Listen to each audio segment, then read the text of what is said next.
말씀을 기다리며 교독합니다. 주님은 우리의 하나님이십니다.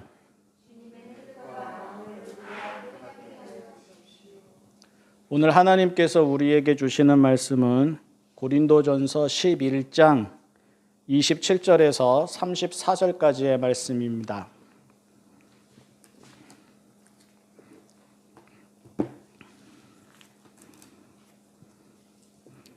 고린도전서 11장 27절에서 34절까지의 말씀, 새번역 성경 신약 295쪽입니다.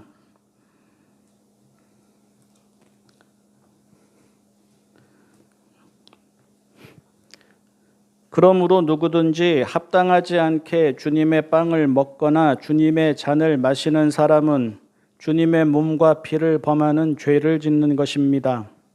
그러니 각 사람은 자기를 살펴야 합니다.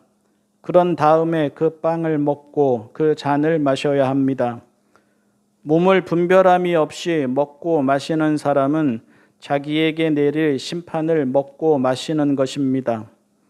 이 때문에 여러분 가운데는 몸이 약한 사람과 병든 사람이 많고 죽은 사람도 적지 않습니다. 우리가 스스로 살피면 심판을 받지 않을 것입니다. 그런데 주님께서 우리를 심판하시고 징계하시는 것은 우리가 세상과 함께 정죄를 받지 않게 하시려는 것입니다.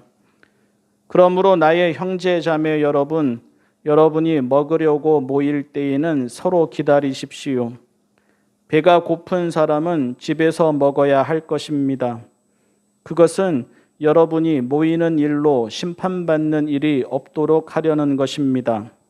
그 밖에 남은 문제들은 내가 가서 바로잡겠습니다. 아멘.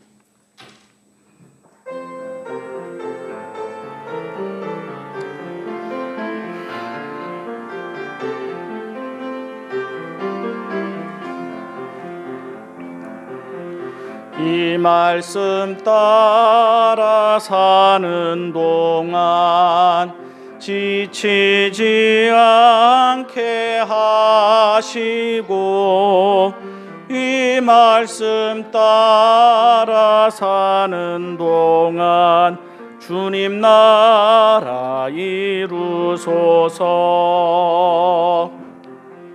이 말씀 따라 사는 동안 지치지 않게 하시고 이 말씀 따라 사는 동안 주님 나라 이루소서.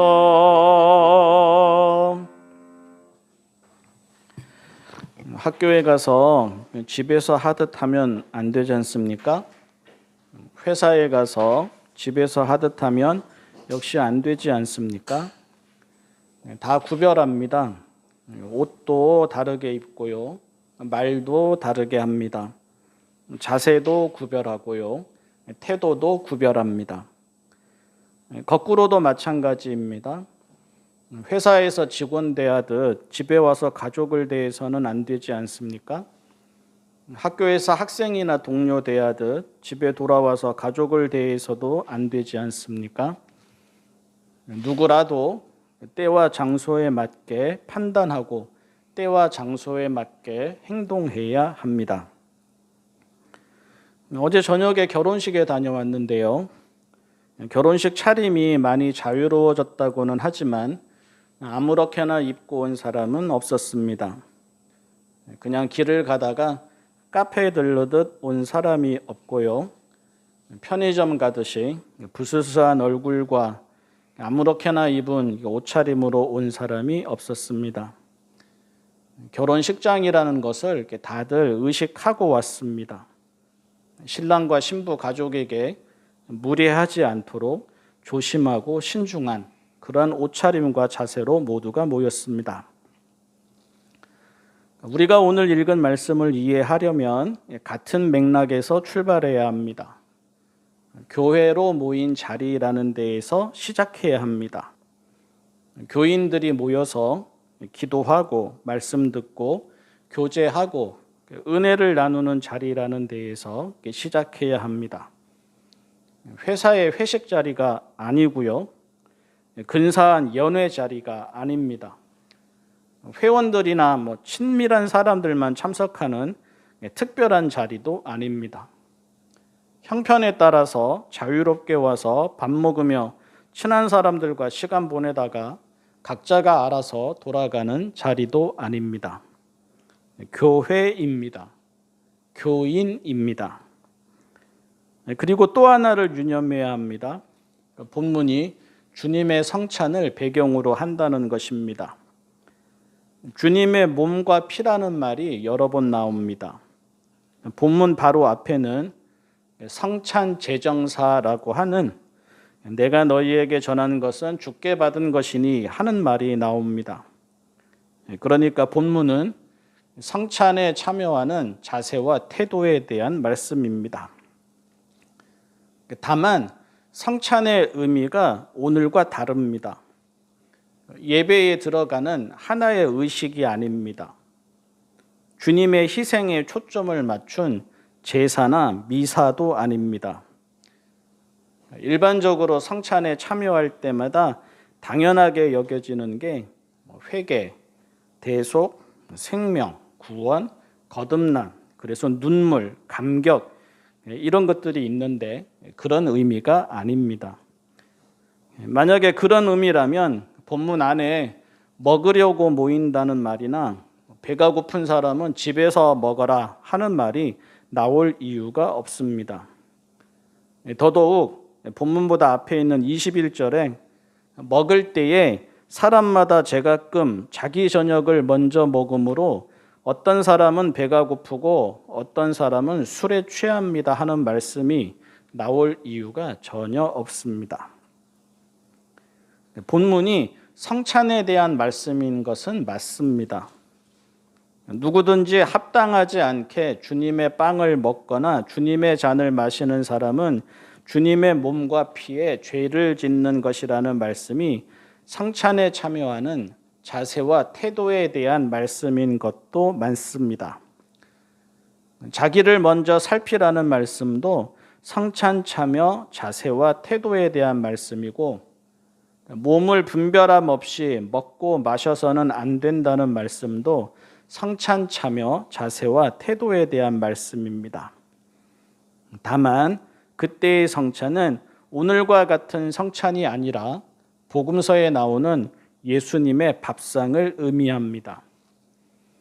예수님이 누구이시고 하나님의 은혜와 사랑이 무엇이고 구원이 무엇이고 신앙인이 어떤 사람인지가 그대로 드러났던 예수님의 밥상이 성찬의 원형입니다.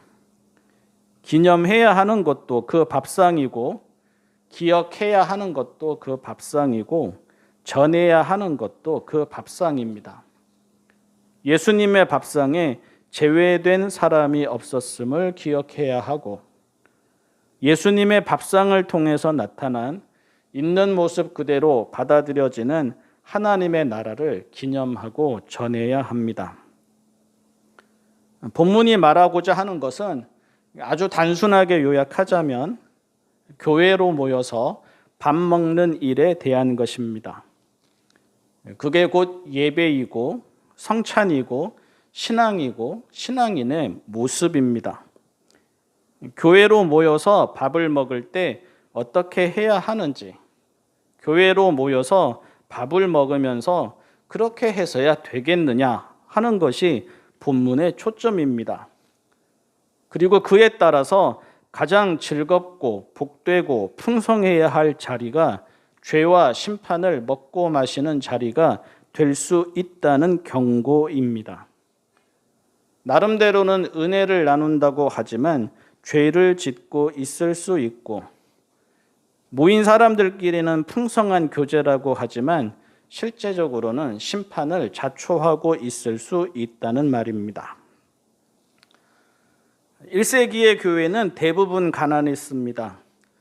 그런데 그 중에 일부의 부유한 교인들도 있었습니다. 특히 고린도 교회가 그러했습니다. 부유한 교인이 자기 집을 모임 공간으로 내어 주었습니다. 경제적인 부담도 많이 졌습니다. 그렇게 한다고 알아달라고 하지는 않았습니다. 그렇게 한다고 특별 대접을 해주지도 않았습니다. 교회이고 신앙인이기 때문입니다.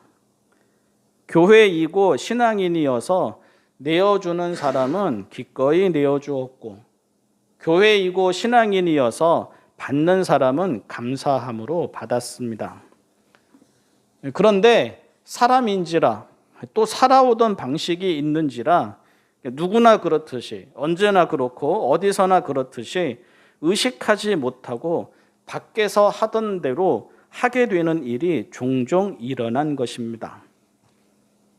1세기의 부유한 사람들이 밖에서 어떻게 만찬을 즐겼겠습니까?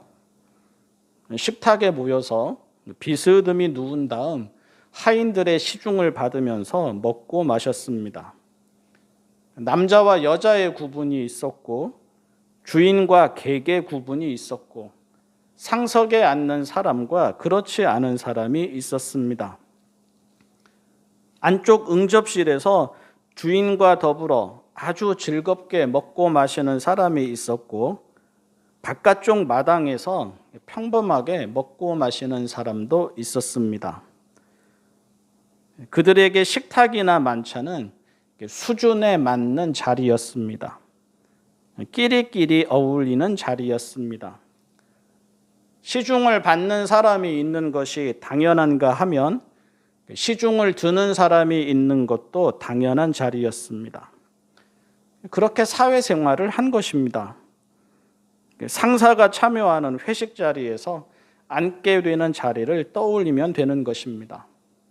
아니면 정해진 시간에 초대된 사람들만 문을 닫고 자기들끼리 갖는 식사 자리를 떠올리면 되는 것입니다. 문제는 이제는 교회라는 것입니다.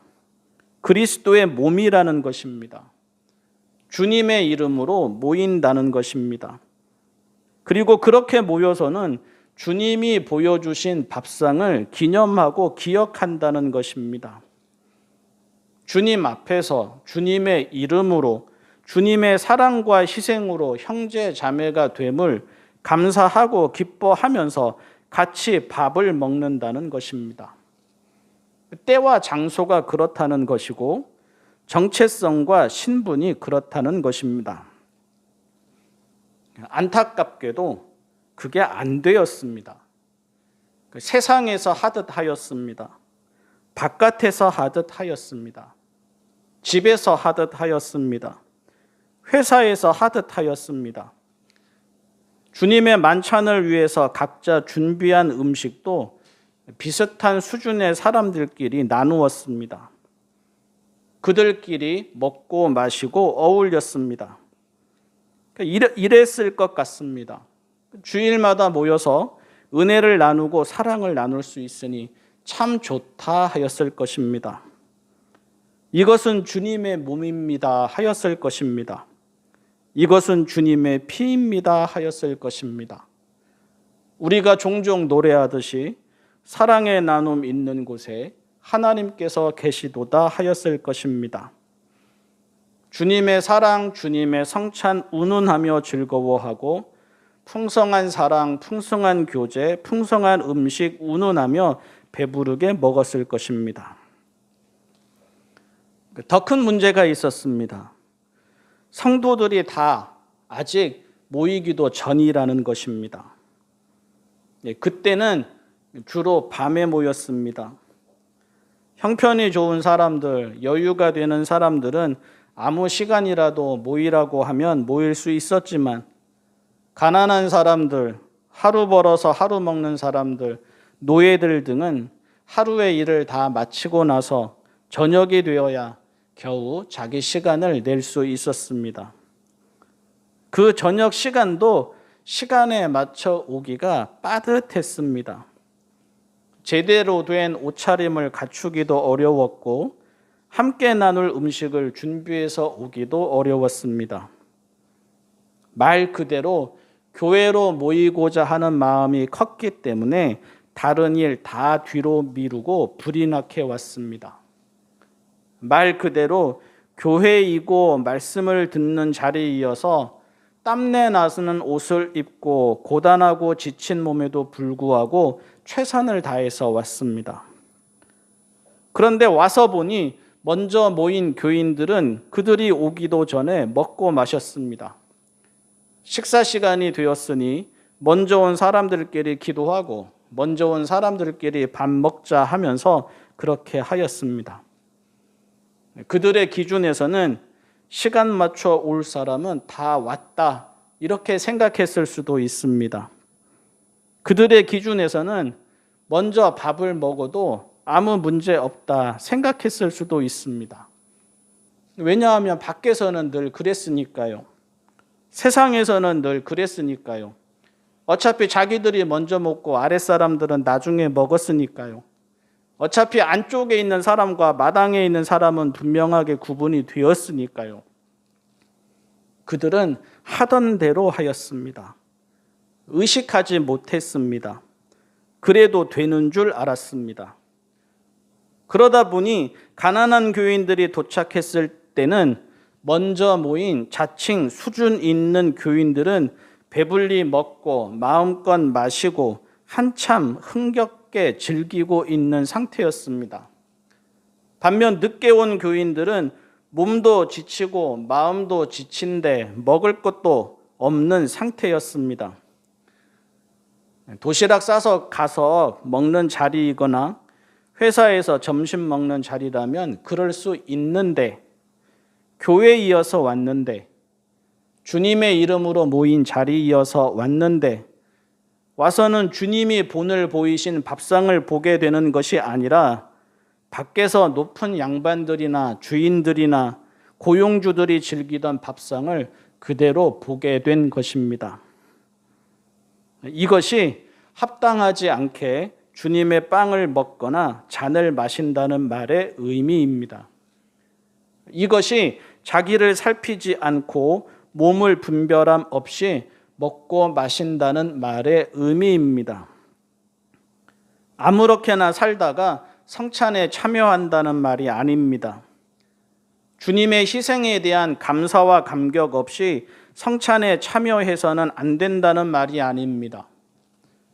성찬이 있는 주간에는 한 주간을 더욱 정결하게 살고 그러다가 와서 회개의 눈물을 흘리며 성찬에 참여해야 한다는 말이 아닙니다. 주님을 기억하는 식탁이고 주님을 모신 식탁인데 밖에서 하듯 한다는 말입니다. 밖에서 하듯 끼리끼리 즐기고 밖에서 하듯 식사를 따로 하고 밖에서 하듯 보잘것없는 사람들에게는 무심하다는 말입니다. 모이기는 교회인데 보이기는 세상이었습니다. 형식은 주님의 성찬인데 내용은 바깥 사람들의 연회이었습니다. 주님이 보여주신 식탁이 아니었습니다. 형제자매가 함께 모여서 스스럼 없이 나누는 사랑의 자리가 아니었습니다. 한편에는 먼저 먹고 흥청대는 교인이 있고 다른 한편에는 하루의 일을 마치고 고단하고 지친 몸으로 교회에 왔지만 교회에서마저도 고단하고 지친 교인이 있었습니다. 바울은 배불리 먹는 게 목적이라면 집에서 먹으라고 합니다. 밖에서 하는 행동을 교회에 와서도 하느냐는 뜻입니다. 높낮이를 당연하게 여기지 말라는 뜻입니다. 주인과 객을 구분하지도 말라는 뜻입니다. 신앙인이고 교회라는 것을 밥 먹는 자리에서도 모든 자리에서 항상 기억하라는 것입니다. 우리가 잘 알듯이 주님이 보여주신 밥상은 있는 모습 그대로 받아들여지는 하나님의 나라의 상징입니다. 크로산이라는 신학자는 주님이 보여주신 밥상이 주님의 생애 전체를 요약한다고까지 하였습니다. 주님이 초대하신 사귐의 자리이고 주님의 사랑 안에서 하나가 되는 자리입니다. 그러므로 교회에서마저도 개인이 돋보여서는 안 됩니다. 신앙인의 모임에서마저도 능력, 자격, 서열, 신분, 형편 등에 따라서 대우가 달라져서는 안 됩니다. 주님의 몸과 피를 범하는 죄입니다. 은혜가 아니라 심판을 먹고 마시는 행위입니다. 세상은 세상이어서 심판을 받을 날이 올 것입니다. 그런데 교회 안의 세상도 함께 심판을 받을 것입니다. 교회에 이어서 그냥저냥 넘어가게 되는 일은 일어나지 않을 것입니다. 교회에 이어도 밖에서 하듯 하면 교회도 세상과 함께 심판을 받을 것입니다.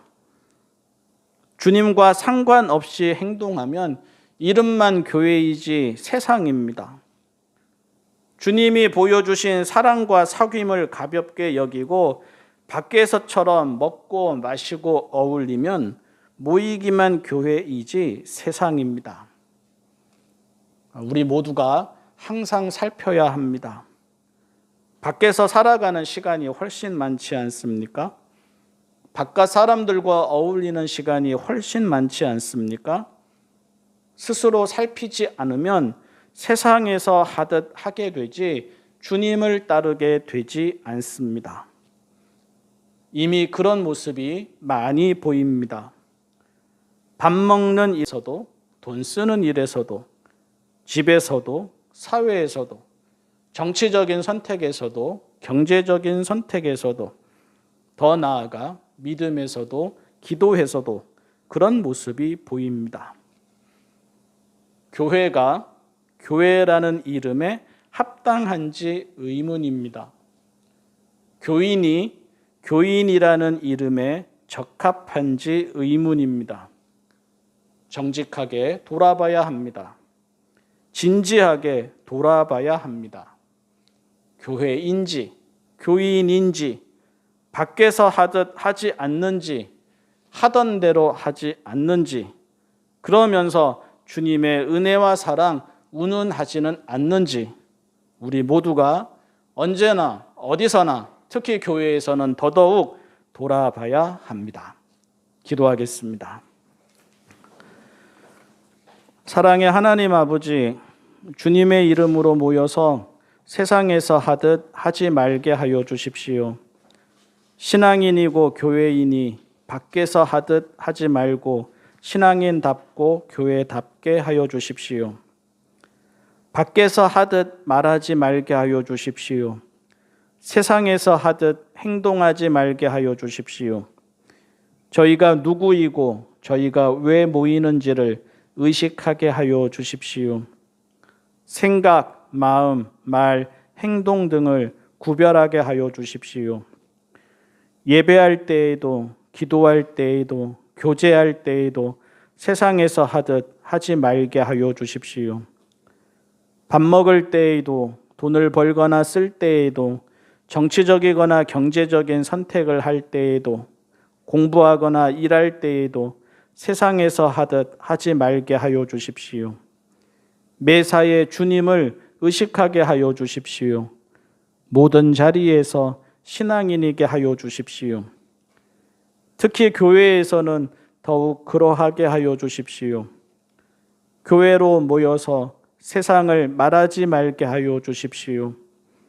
교회로 모여서 세상의 기준과 가치로 자기를 보거나 형제를 보지 말게 하여 주십시오.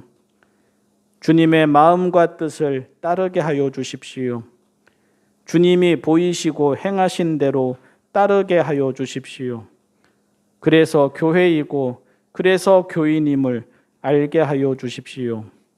우리 주님 예수님의 이름으로 기도합니다. 아멘.